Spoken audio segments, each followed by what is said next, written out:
विपिन बाबू एक कवि थे जिन्हें दुनिया में सबसे ज्यादा सुंदर रचना महिलाएं ही लगती थीं।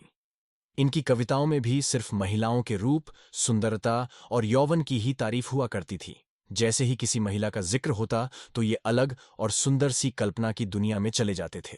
इन्होंने अपने जीवन में भी एक ऐसी ही सुंदर महिला की कल्पना की थी।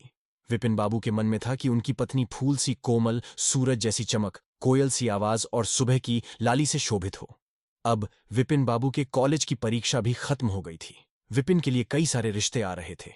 एक दिन विपिन के मामा ने उसकी शादी भी तय कर दी। विपिन का मन लड़की देखने का था। उसे देखना था कि जैसी पत्नी की वो कल्पना करता है वो वैसी है या नहीं। विपिन ने मामा से अपनी होने वाली पत्नी को देखने का निवेदन दिया, लेकिन मामा ने उसे कहा कि वो बहुत ही सुंदर है, उन्होंने उसे खुद देखा है। मामा की बातों पर भरोसा करके विपिन ने शादी के लिए हाँ कर दी। शादी का दिन भी आ गया। मंडप के पास बैठा विपिन अपनी पत्नी को देखने के लिए उतावला था। होने वाली पत्नी को उसने गहनों से सजा हुआ देखा। चेहरे पर घूंघट, हाथों और पैरों की सुंदर उंगलियां देखकर उसके मन को थोड़ी राहत मिली। दूसरे दिन विदाई के बाद जैसे ही डोली विपिन के घर पहुंची तो वो तुरंत अपनी पत्नी को देखने के लिए दौड़ा। तब उसकी पत्नी पालकी से बाहर घूंघट उठाकर देख रही थी। जैसे ही विपिन की निगाहें उस पर पड़ी उसे बहुत दुख हुआ। विपिन ने जैसी पत्नी के सपने देखे थे वो बिल्कुल भी वैसी नहीं थी। चौड़ा सा मुंह, चपट्टी नाक, फूले से गाल विपिन को बिल्कुल पसंद नहीं आए। रंग भले ही उजला था, लेकिन उसके अलावा विपिन के सपनों की दुल्हन से वो एकदम अलग थी। विपिन की सारी खुशी गुम हो गई। उसे मामा पर काफी गुस्सा आया, जिन्होंने लड़की की तारीफों के पुल बांधे थे।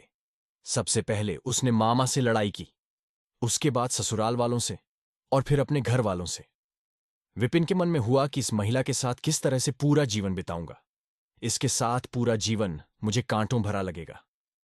मैं सोच भी नहीं सकता कि ऐसी महिला से मेरी शादी हो गई है। मेरे क्या ख्वाब थे और क्या हो गया। भगवान को मेरे साथ ही ऐसा करना था। फिर उसके मन में हुआ कि शादी मैंने जबरदस्ती तो की नहीं थी। अब इस लड़की को क्या पता था कि पत्नी को लेकर मेरे क्या सपने थे। इसमें इसका क्या दोष है। इस सोच के बाद भी विपिन का दिल उसे स्वीकार करने को तैयार नहीं था।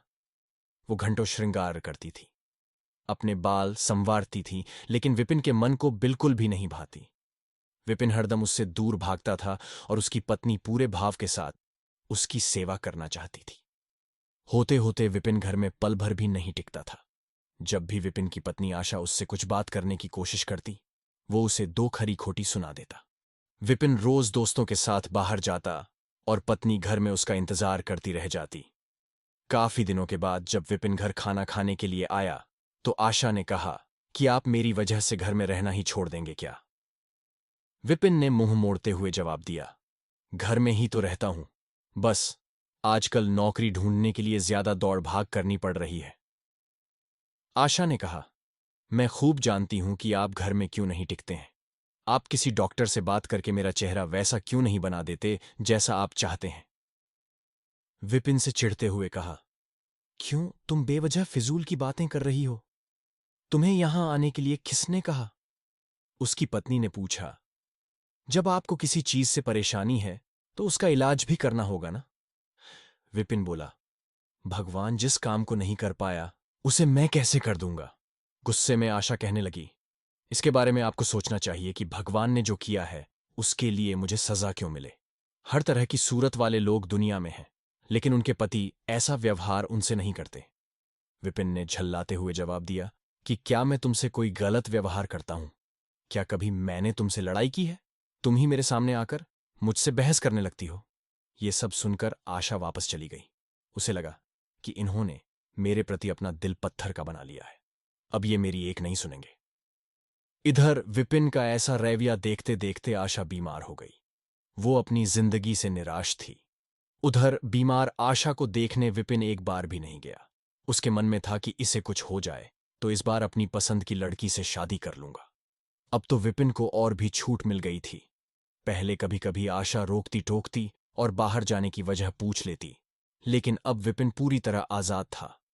गलत आदतों में पड़कर विपिन सिर्फ अपने पैसे ही बर्बाद नहीं कर रहा था, बल्कि सेहत और चरित्र सब कुछ खो रहा था।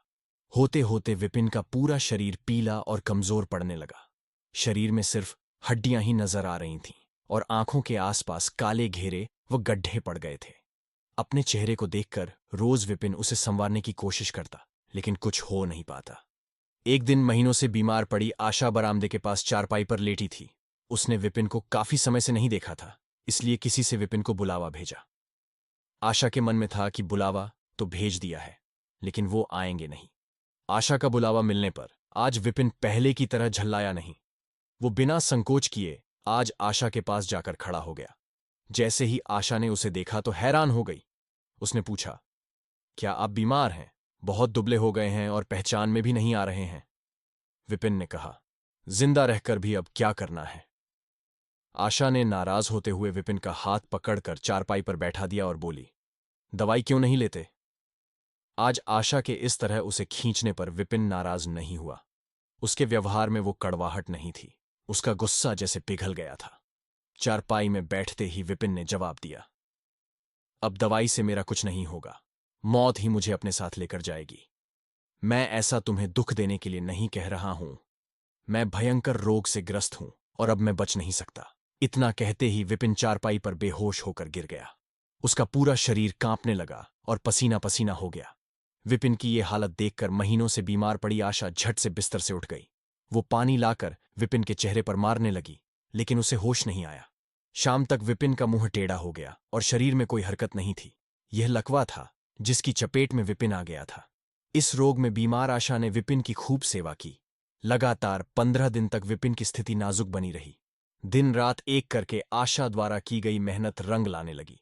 विपिन की हालत कुछ संभली, लेकिन अभी भी आशा अपनी गोद में सुलाकर ही विपिन को दवाई पिलाती और खाना खिलाती थी। इन सब में वो अपनी तबीयत को जैसे भूल ही गई थी। शरीर बुखार से तपता था, लेकिन उसे विपिन की स्थिति के सामने खुद की सेहत कुछ भी नहीं लगती थी। अब विपिन के दोनों पैरों में थोड़ी ताकत आने लगी थी। होते होते 4-5 महीने में वो अपने पैरों पर खड़ा होने लगा, लेकिन उसका मुंह टेढ़े का टेढ़ा ही रहा। उसके चेहरे पर पहले जैसी रौनक भी नहीं रही। एक दिन अपना चेहरा शीशे में देखने के बाद विपिन ने कहा कि मुझे भगवान ने अपने किए की सजा दी है। आशा, मैंने तुम्हें सुंदर नहीं माना, और आज देखो मैं कितना कुरूप हो गया हूं। अब तुम भी मेरे साथ वैसा ही व्यवहार करो जैसा मैं तुम्हारे साथ किया करता था। आशा ने हंसते हुए पति से कहा, आप मेरी आंखों से देखेंगे तो पता चलेगा कि आप में कोई अंतर नहीं आया है। आप पहले जैसे थे, अब भी वैसे ही हैं। विपिन बोला, अच्छा, बंदर जैसा मुंह दिख रहा है और तुम कहती हो कोई अंतर नहीं आया है। तुम्हें मालूम है ना, भगवान ने मुझे मेरी करने की सजा दी है। सबने खूब जतन किए, लेकिन विपिन का मुंह सीधा नहीं हो पाया। पति के पैर पर खड़े होने के कुछ समय बाद ही आशा ने घर में पूजा रखी, क्योंकि उसने भगवान से विपिन के लिए मन्नत मांगी थी। पूरे मोहल्ले के लोग विपिन के घर में जमा थे। भजन संगीत चल रहा था। तभी आशा की एक दोस्त ने उससे पूछा, अब तो तुझे अपने पति का चेहरा देखने की इच्छा नहीं होती होगी? कैसा टेढ़ा हो गया है मुंह? गंभीर आवाज में आशा बोली, मुझे तो कुछ फर्क नजर नहीं आता है। उसकी दोस्त ने पलटकर कहा, चल झूठी, ऐसा थोड़ी होता है, बातें मत बना ज्यादा। फिर आशा कहने लगी, सच कह रही हूं, मैं उनके रूप से बढ़कर उनकी आत्मा को ही देखती हूं, जिसमें बदलाव है, दिनों दिन और बेहतर होती जा रही है। विपिन कमरे में दोस्ते के साथ बैठा था। तभी उसके एक दोस्त ने बरामदे की तरफ खुलने वाली खिड़की खोल दी। उसने विपिन से पूछा, आज तो यहां कई खूबसूरत लड़की हैं, बता तुझे कौन सी अच्छी लग रही है? विपिन ने कहा, खिड़की बंद कर दो, और जहां तक रही पसंद की बात, तो मुझे वही पसंद है जिसके हाथ में फूल की थाली है। दोस्त ने पूछा, तेरे चेहरे के साथ पसंद भी खराब हो गई है क्या? मुझे तो वो दूसरों से कम खूबसूरत लगती है। विपिन बोला, मैं उसकी आत्मा को देख रहा हूं, वो हर किसी की सूरत से ज्यादा सुंदर है। मैं तब उसने पूछा, अच्छा, यही तुम्हारी पत्नी है क्या? विपिन ने कहा, हां बिल्कुल, यही वो देवी तुल्य महिला है। इस कहानी से हमें यह सीख मिलती है कि व्यक्ति की बाहरी सुंदरता नहीं, बल्कि मन की सुंदरता देखनी चाहिए। बाहरी सुंदरता कभी भी फीकी पड़ सकती है, लेकिन जिसका मन सुंदर है वो व्यक्ति हमेशा ही सुंदर रहता है। हर दिन एक कहानी या किस्सा सुनने के लिए हमारे ग्राउंड फ्लोर चैनल से जरूर जुड़े।